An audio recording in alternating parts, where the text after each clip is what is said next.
Hi friends, మరో ఒక్క రోజులో స్టార్ట్ కాబోతున్న ICC India Champions Trophy cricket గురించి మీకు ఒక విషయం చెప్పాలి ఫ్రెండ్స్.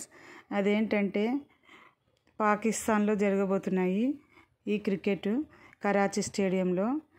అక్కడ 8 దేశాలు పాల్గొంటున్నాయి. ఆ 8 దేశాల జెండాలను అక్కడ ఖచ్చితంగా ప్రతిష్టాపించాలి.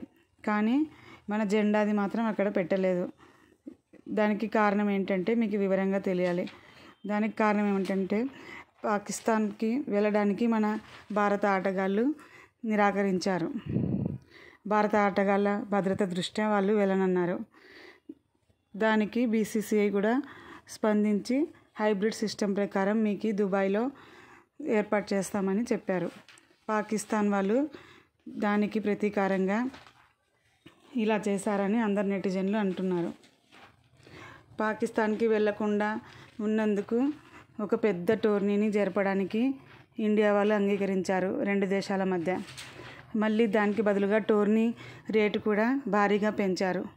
ఇన్ని చేసినా కూడా పాకిస్తాన్ వాళ్ళు మళ్ళీ వాళ్ళ కుళ్ళు బుద్ధిని ప్రదర్శించారు, ప్రతీకార చర్యను అక్కస్ను ప్రదర్శించారు అని భారత ఇండియన్ క్రికెట్ ఆటగాళ్ళందరిపైన మండిపడుతున్నారని ఇండియన్స్ అందరూ చాలా బాధపడుతున్నారు. దానికి బీసీసీఐకి విన్నవించుకుంటున్నారు. కంపల్సరీ మన దేశం జెండాని అక్కడ ప్రతిష్టాపించాలి, లేకపోతే టోర్నీ మొత్తం డ్రాప్ చేయాలి అని అంటున్నారు. కానీ దీన్ని మాత్రం పీసీబీ అధికారికంగా ప్రకటించడం లేదు. కావాలనే చేశాము అని ఒప్పుకోవడం లేదు. కానీ అక్కడ ఉన్న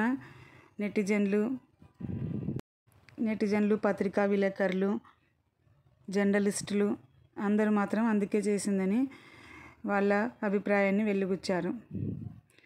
బీసీసీఐ వాళ్ళకి అందరూ పాకిస్తాన్ వాళ్ళు ఇలా చేయడం మంచి పద్ధతి కాదు, వాళ్ళ అక్కసు ప్రతిసారి ప్రదర్శిస్తున్నారు అని అందరూ చెప్తున్నారు. దానికి భారత క్రికెట్ అభిమానులు చాలా బాధపడుతున్నారు. కంపల్సరీ మన జెండాను అక్కడ ప్రతిష్టాపించాలి, లేకపోతే టోర్నీ మొత్తం డ్రాప్ చేయాలి అని అంటున్నారు. వాళ్ళకి భారీగా పెంచారు టోర్నీ రేటు, అయినా కూడా వాళ్ళు వినడం లేదు. కావాలనే మన జెండాను కరాచీ స్టేడియం మీద ప్రతిష్ఠించలేదని చాలా బాధపడుతున్నారు క్రికెట్ అభిమానులు. మన దేశాన్ని, మన జెండాని అవమానించారు పాకిస్తాన్ వాళ్ళు. దానికి తగిన చర్యలు తీసుకోవాలని ఐసీసీకి అందరూ విన్నవించుకుంటున్నారు. ఐసీసీలో కూడా బీసీసీఐ వాళ్ళకి విన్నవిస్తామని చెప్పారు, లేకపోతే టోర్నీ మొత్తం డ్రాప్ చేయాలి అని అంటున్నారు. మరో ఒక్క రోజులో స్టార్ట్ కాబోతుంది. మరి మన జెండాను ప్రదర్శిస్తారో లేదో తెలియటం లేదు పాకిస్తాన్ వాళ్ళు. ఒకవేళ ప్రతిష్ఠించకపోతే మాత్రం చాలా గొడవలు అయిపోతాయి అని నెటిజన్లు మండిపడుతున్నారు. అక్కడ విలేకరులు మాత్రం కావాలనే చేశారు పాకిస్తాన్ వాళ్ళు అంటున్నారు. ఏం జరుగుతుందో చూడాలి వేచి.